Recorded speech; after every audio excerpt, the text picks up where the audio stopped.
Hey guys, it's Dylan. I figured I'd give you a little bit of an update about this Jeep, or what's left to it. Um, so pretty much I found another Jeep right down the road from me. It looks like it's been sitting for a while, so I put a note in their mailbox.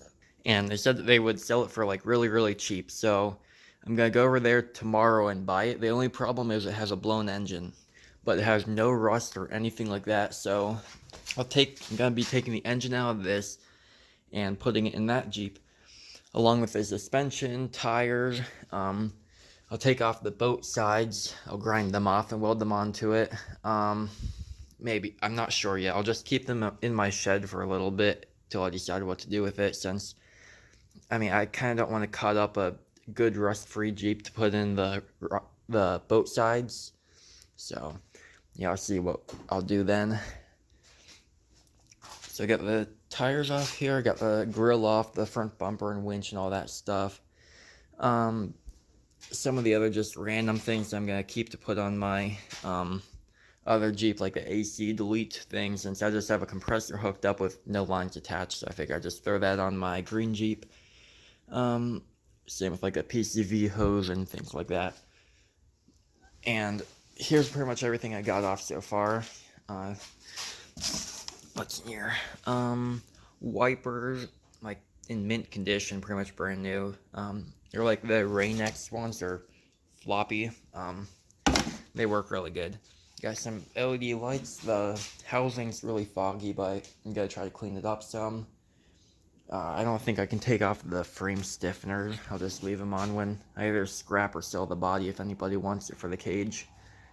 To start taking the boat side off on this side, I needed to, come on, open up.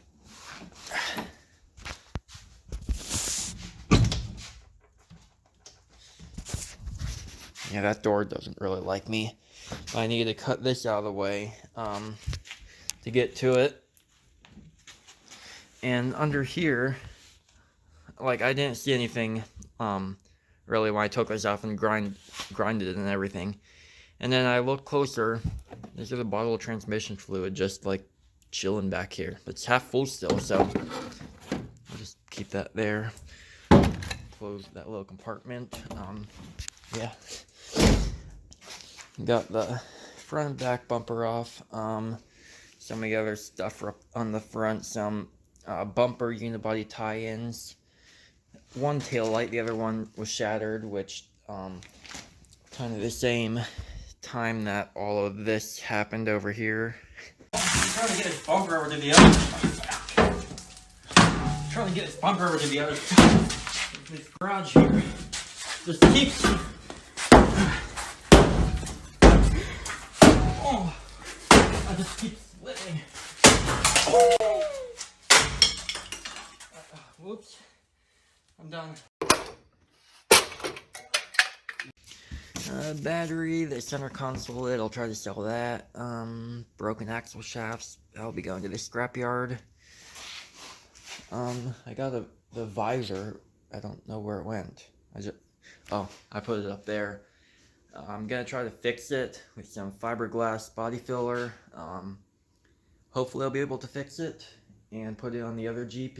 It's got a couple cracks. I kind of can't really get over there right now, but I'll show you in a little bit later. Yeah, so I got the rear axle out. The drive shaft's connected to it since it didn't really want to separate there. And I got all that done yesterday. My friend came over to help. And there's a bunch of other just random trash, like the grill that's completely destroyed. But today my goal is to get the front axle out. All the front suspension stuff here. This track bar is going right into a scrap pile. Some people shouldn't weld. So I'm gonna get a new track bar. I'll get new sway bar brackets here since they were cut off. Since I'm gonna be driving this on the street. Okay, some quick disconnect sway bars.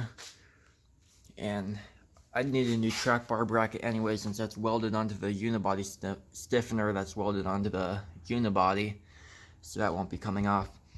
This control arm was missing when I got it, and this bracket was broken off. But I put a post on it on a Facebook group, and people said that it's okay to drive it like that. It's pretty much just like a 3-link setup. It'll put a little bit more stress on that bolt, but probably put new bushings in that, and maybe some grade 8 bolts. I'll be replacing a lot of the hardware here. This ball joint's falling out too, same with the other side, so ball joints are going in too. Apparently they have a spacer on top of the spring, so I'm going to take out the spacer when I mount everything up on the new Jeep and see how I like the look. If it's a little bit too low, I'll put the spacer back in, but I think that's about 1.5 inch spacer. So these are probably about a 5-inch spring, maybe 4.5 inch. Or maybe it's a 5.5 inch spring. That's the size I wanted to go with for this lift. So if that's a 5.5 inch spring, and that's maybe like a 1 inch or 2 spacer, that's sort of around 6.5 inches, maybe a little more. So that might make sense. So yeah, I don't want it to sit up so high. Like right now, it feels kind of sketchy going over like off-camber things. Feels like it's gonna flip. I'm gonna use POR 15 to do everything. Front axle, back axle, suspension, all that stuff. And yeah, there's a couple more things I'm gonna take out today. Pretty much front suspension, like I said. I'm gonna probably take off the intake and exhaust manifolds and all the other just random stuff I can take out here without getting fluid everywhere, since they don't have any buckets. And then once I get the new Jeep, I'll probably film a video taking the engine out of that one and then putting this engine into it. But I'm not going to film taking this engine out of this Jeep. It's just going to be a pain. But anyway, yeah, that's kind of just a quick little update about what's going on with this Jeep. And yeah, you can see it's been rolled a couple times. So yeah, I'm going to take off a couple more little parts. Probably like this cowl panel here that's not cracked. Probably the computer. Could probably sell that, and whatever other random stuff I could either sell or use on one of my Jeeps. So that's it for this video. If you liked it, remember to like and subscribe, and thanks for watching. Bye.